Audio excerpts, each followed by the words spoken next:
Hello everyone, and welcome back to the Beatles Forever. I did a video recently about John Lennon, and it was from a book written by Robert Rosen, who had seen John Lennon's diaries and knew what he was feeling in those last years living at the Dakota. Yoko had seen what Rosen had written when he had the diaries and didn't try to go after him when he's got his book published 18 years later. So let's see more about John Lennon, how complex he was, and what was going on with him before he was senselessly murdered. So Sean and John were a lot alike, and Sean seemed to test John all the time, and this made him mad. The only thing that John did was tell Sean to apologize. Sean was stubborn and didn't want to apologize. And when John had enough, he would tell Sean to go to his room, and that wasn't exactly a punishment because he had a color TV, a Sony Betamax, and a large video library. Sean would stay in his room about 20 minutes and then come out and say he was sorry, and that's all John wanted to hear. According to the book The Last Days by Robert Rosen, John only spanked Sean once. He was 3 years old, and it happened at bath time. He had promised to take a bath, and then he changed his mind. He misbehaved, and John took him, put him over his knee, and gave him a few slaps. Sean stopped screaming and looked at John with surprise. He didn't believe John had hit him. He then got into the bath without a problem, and he came out of the bathroom and ran to John, hugged him, and fell asleep in his arms. John felt that Sean was a gift from heaven, and he thanked God for him. And John could never stay mad at Sean for long. And what was the morning routine like? Well, in the morning, John would cook breakfast sometimes for himself and for Sean: scrambled eggs, vegetarian sausage, hot cereal, and shredded wheat. Usually, though, Uda-san, the maid, did the cooking. John would sit in a director's chair at the kitchen table and would smoke his first Gitane cigarette of the day and drink his coffee. He needed the ciggies to stop his appetite. He needed the coffee to maintain his energy level. And this would last for a few months, and he would go off the vices every couple of months, and sometimes he couldn't make it through the day. When he tried going without tobacco, it would make him angry. And when the housekeeper said good morning, he would scream, "Just leave me the F alone." No matter what the activity, he couldn't stop thinking about a cigarette. And then he would be constantly hungry if he wasn't smoking, because he would be chain smoking weed, and that made him even hungrier. And getting off the caffeine gave him horrible headaches.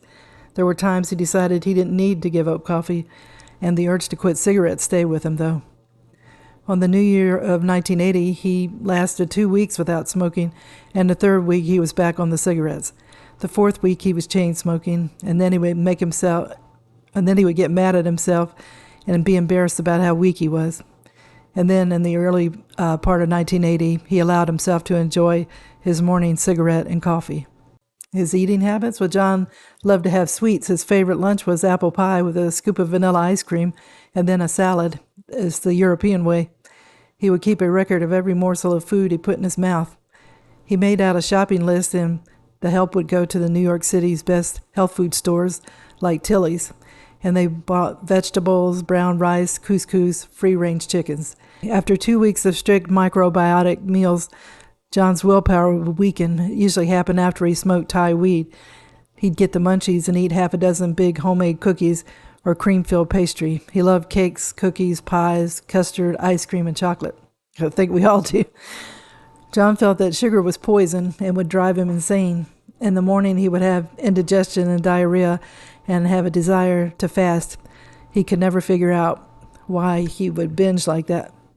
And then they had a problem with the servants. The cook and maid, Uda-san, felt that in 1980, after working there a year, she was going to be fired, but she was glad. The Lennons wanted to have control over her, and she thought whenever she thought for herself, they would get mad at her. The issue came to a head because of Sean's diet.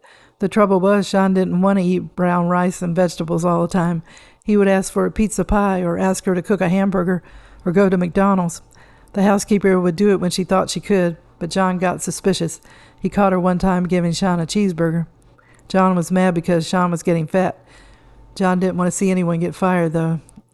Una-san was strong-willed, but he felt she could be trusted, and she was never going to write a book.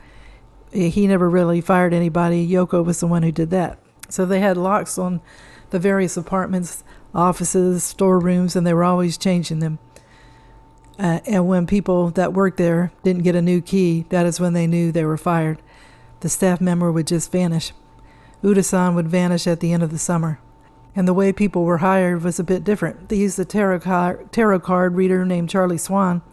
Sometimes an emotionally disturbed person was hired, and there were times when a fan from the street was taken in and hired. And most of the people hired would last no more than 3 years.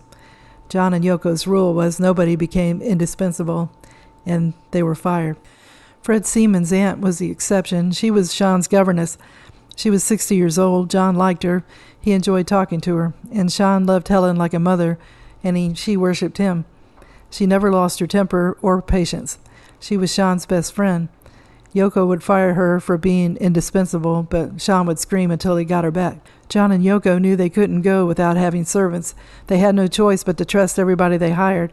The ones they hired off the street ended up being more trustworthy than the professional servants.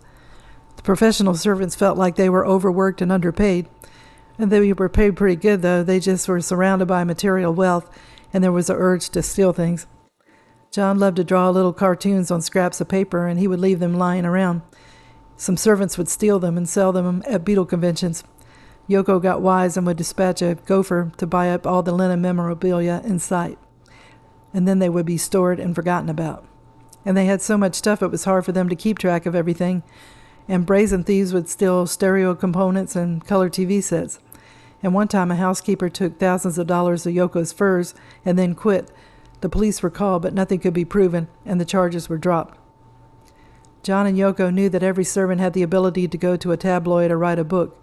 The servants knew too much. Once they were there a week, they realized the reality of John and Yoko was not the Lennons' public image of a happy but eccentric family. John knew in 1980 that their tarot card reader Charlie Swan and John's personal assistant Fred Seaman were secretly working on exposés. They both took notes from day one. The Lennons did all they could to dissuade all former employees from publishing their memoirs. Anthony Fawcett wrote a book, John Lennon, One Day at a Time. It was his diary of his 3 years as John and Yoko's personal assistant. The book was complimentary, but they ordered their lawyers to block it, and it couldn't be done.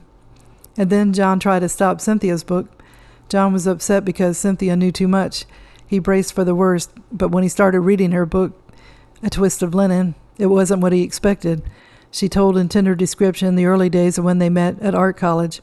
He spent all night reading it. He loved looking back. Even the parts about Yoko were fair, and he said a prayer for his ex-wife.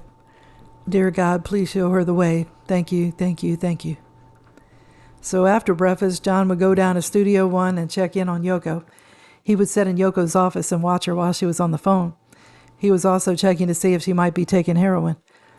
Yoko had said of their heroin use in the 1960s, "We were artists, and it was beautiful to be on a high." After a while, John got bored, and he would go to the front office to check out the staff. Then John decided he wanted to be alone. He would go back to his bedroom, close the door, turn on the TV without a sound, and then no one was to disturb him, not even Sean. Only the aristocrats, the cats, were allowed in. He liked to have them around when he took a morning nap. He had 3, Charo, Mishu, and Sasha. They were all long-haired, pedigreed, perfectly groomed Persians. They got only the best. The servants fed them fresh calf's liver, hamburger meat, and choice pieces of fish, and the food was prepared by Uda-san. John had always loved cats. 2 years earlier, he had lost 2 of them. A baby Russian blue got sick and had to be put to sleep. John held the animal in his arms and cried when the injection was given. Then his favorite cat, Alice, fell from an open window, and he cried then too. Then there's a section in the book called Dream Power, and the main thing to take from that chapter was that John became bored when everyone was busy, and John was left to his own devices. He decided he would teach himself to program dreams. He was quick to master it. It was a form of self-hypnosis. He would go into a dream, but once he was in there, he couldn't control the dream. He would have a lot of sex dreams. It would be Yoko or May Pang, and he started to sleep 16 hours a day. And Yoko told him to start recording his dreams. And reading the diary of his dreams, Yoko was able to understand John better. So I will stop here. The book was a bit longer than I thought it would be. I'll probably bounce on to another subject in my next video for those Beatle fans who might be getting tired of the John spotlight. But this book has been a fascinating read. It feels like we're a fly on the wall and see the good and the bad about being John Lennon. And it's strange that John would feel like he had to be a prisoner in his home. The other Beatles didn't seem to feel that way. John was easily bored, though, and he felt tired most days, not having the energy to do very much. So that's why Yoko pushed him to do his journals. John wanted to have attention, and Yoko was always doing business day and night and didn't spend much time with him. Sean would be with the governess and the servants he couldn't trust to be friendly with. It seemed like if he had a hobby, he might have been happier. He did love to read, and that kept him occupied for a little while anyway.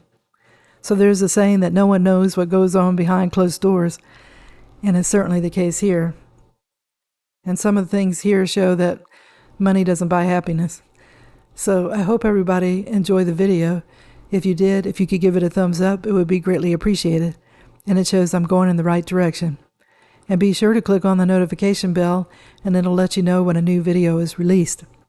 I wish everybody a great day, and please be sure to tune in again soon for another episode of the Beatles Forever. Thank you.